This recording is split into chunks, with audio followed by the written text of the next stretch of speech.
should think this through before I start. Why, hello there. I'm Jeff, and it's Thursday, and it's time for our weekly Thursday update. And did you know that there's a lot of Christmas stuff out there that doesn't get the story of Christmas very right, historically? To wit, it is Show and Tell Day today, and I'm going to show you my all-time favorite Christmas decoration that we have in our house. And I brought it today to show you all, and here it is. I love this figure.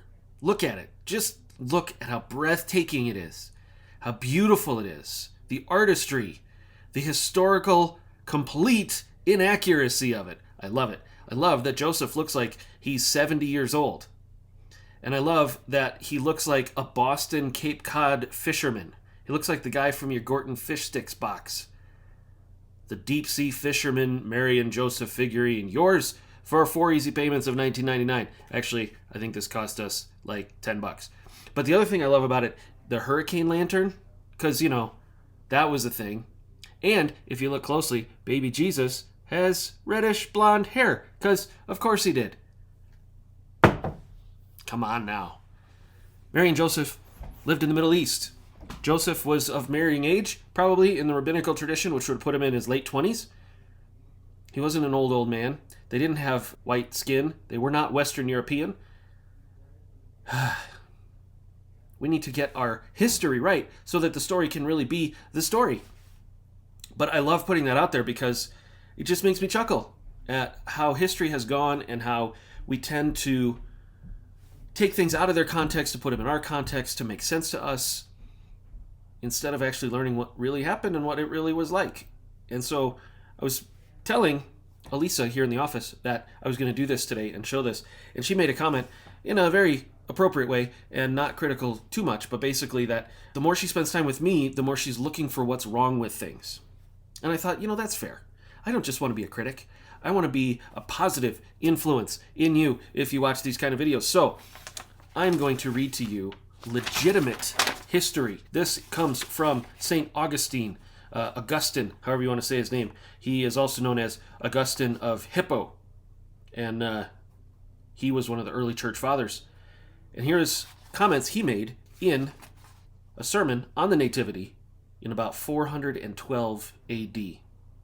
This is the truth about the story of Christmas.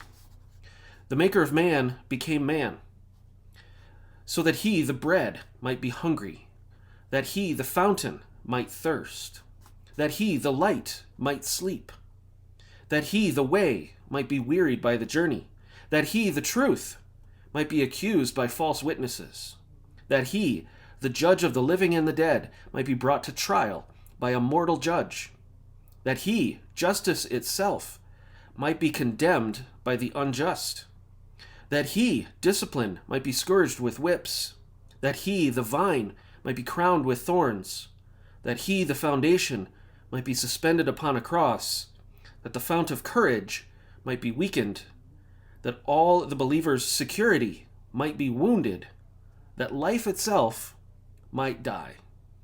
Begotten by the Father, he was not made by the Father.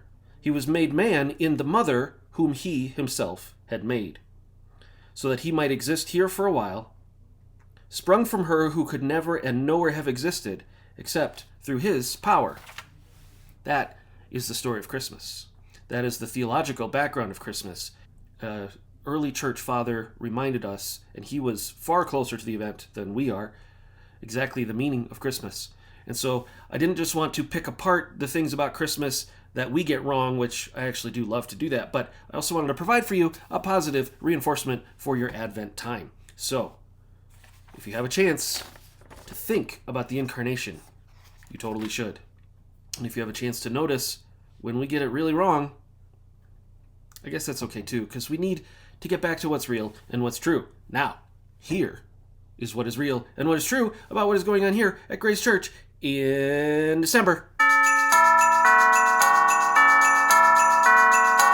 This Saturday, the 11th, there is a women's event here at the church. If you have not signed up, let us know if you'd still like to come. gracelongmont.org.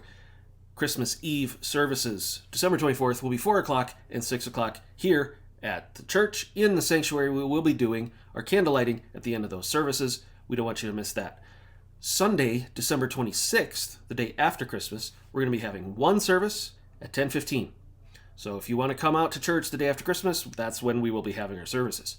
Also, January 2nd, Sunday, the day after New Year's, we will have one service at 10:15.